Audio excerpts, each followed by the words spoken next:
Well, if we define the gospel by the texts in here, Okay. let's say 1 Corinthians 15, 1 through 4. Okay. If we define the gospel by that, Okay. and a Muslim friend of yours leaves Islam Okay.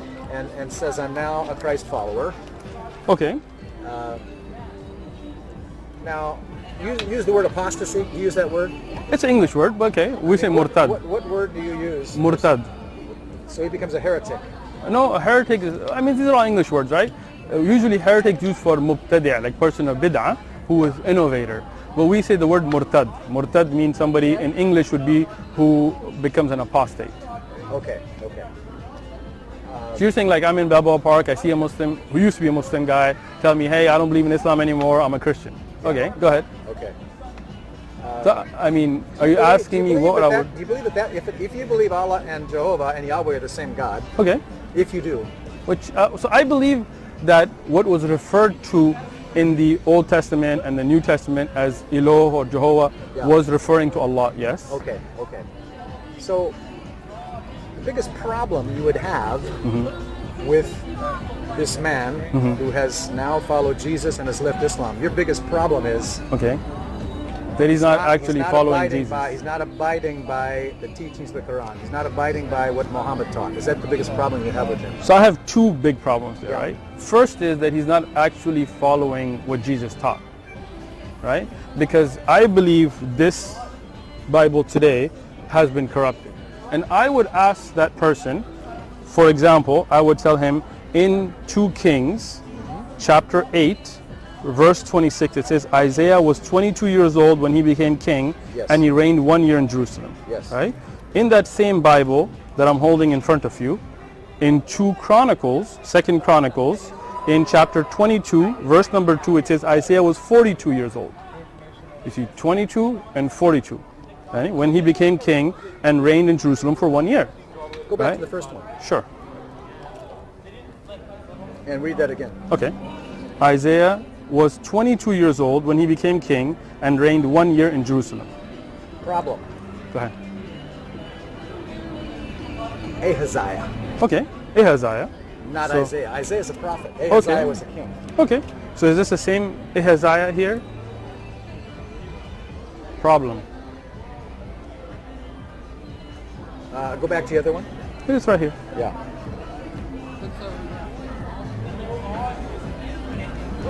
That's a problem, yeah. It's a problem, right? So let me show you a few more since we're here. Yeah.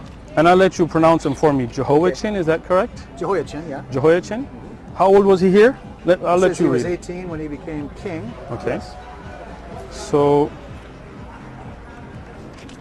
is this the same Jehoiachin? Can you read it, please?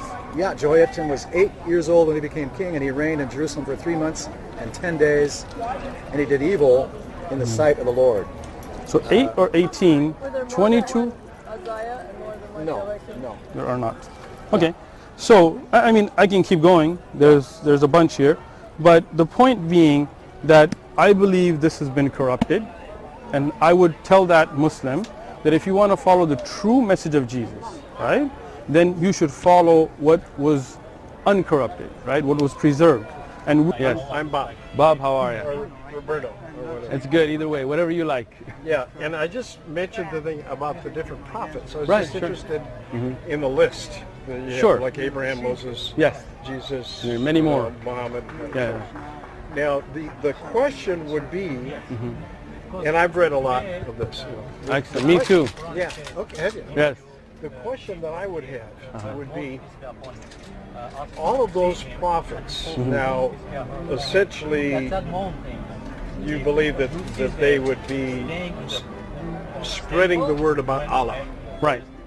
No, but again, when we say Allah, it's not something that's different than what could be taught in a different language. Allah is an Arabic word.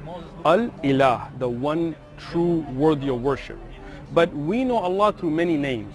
Ar-Rahman, the most merciful. Ar-Rahim, the specifically. But he's essentially God. Yes, the creator, right. Okay, so now here's my Go ahead. bottom line question. Love your questions. Go for it. Okay. So in the scripture, the Bible, it talks about what Jesus said. he claimed to be God. Really? I haven't read that. Could you show Let that? me show, yeah, Go let for me it. show you. Like in John, first Sure. chapter of John. Sure.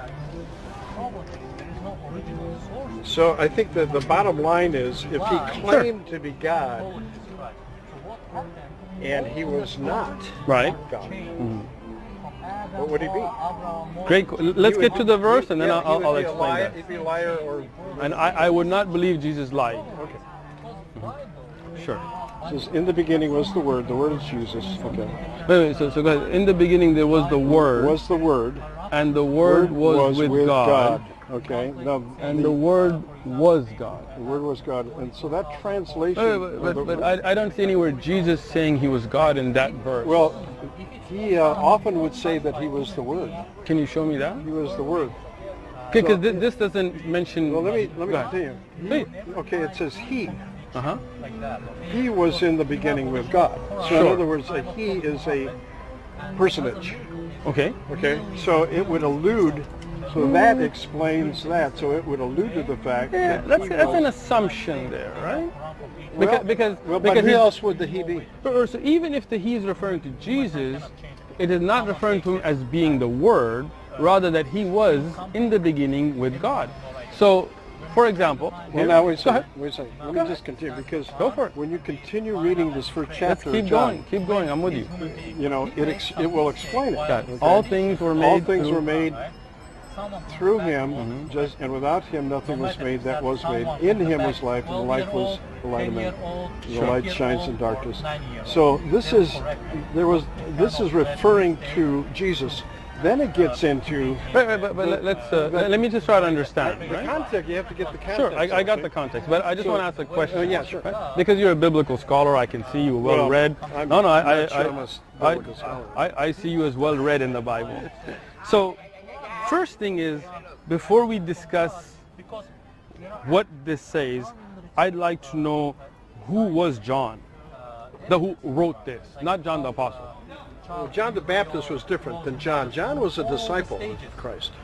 He was one of the. If you, he was one of the disciples. since you're a researcher, right, Yeah. and you're well read, I have done some research on my own, and I'd love for you to research. Yeah. From what I read, the chapter John was not written by John the disciple. This was written around 70 years after the time of Jesus. Right? But let's do this. Well, who was it written by? It's Another anonymous. John? It's anonymous. That's the whole point, right? Look it up. Let's research it together. I mean, we're not just here to debate. We're here to learn, right? So you go research this. I will present, if you like, at what I have read from Christian authors who have said this authorship is anonymous, right? But I've never excellent. run across any. Please Google it. Christian Look it up. theologist. Look it up. Look it up. Maybe We'll somebody go. from a different religion. No, might no, say that. Christian theologists. But look it up. No, I Now- have. I've researched that, and Now let me it's not true. let me ask you something. Since you have read the Bible well, here in 2 Kings chapter 24 verse 8, it says Jehoiachin was 18 years old when he became king, and he reigned in Jerusalem for 3 months. Jehoiakim. Jehoiakim. Pronounce it right? Jehoiakim? Jehoiakim. Jehoiakim. Okay. So how old was he? What is this for? That's just You my know own that I recording used to be learn. a film producer. Nice. We could use your help. I produced and directed films. So My camera's a little bit larger than that. Jehoiakim was 18 years old when he became king, and he King reigned. of Israel. Okay. Here in 2 Chronicles 36:9, Jehoiakim was 8 years old when he became king. Well, listen, I'll tell you what. Sure. You just jumped tracks. Okay. So No, but- I don't want so, to so, jump so, tracks. so that's the issue. Let me ask you a couple questions. Go for it. Okay. We don't have the original manuscripts of the New Testament. They all disappeared within a century, I'm pretty convinced. And those manuscripts would have lasted as much as 80, 90 years, but would have fallen apart from all these copies being made. So we don't have the originals, they disappeared, and all the copies that we have disagree with each other at some point. Sometimes it's quite a few disagreements, but we have hundreds of thousands of textual variants among our manuscripts. So, a question to ask here is, how badly did the scribes corrupt the New Testament? it's absolutely proven that they did. No two manuscripts are alike. So unless one of them is pristine, every single scribe made mistakes. Question 6, have the Gospels been accurately preserved down through the centuries? This is a terrific question that I have been interested in for a very long time. My first interest in this particular question about the accurate preservation of the Gospels started out when I was a student at Moody Bible Institute. At Moody Bible Institute, I believed, as did my professors, that the Bible is without error in the autographs. In other words, the originals of the New Testament did not have mistakes in them, even if subsequent copies of the New Testament may have mistakes in them. The problem is, we don't have the originals of the New Testament.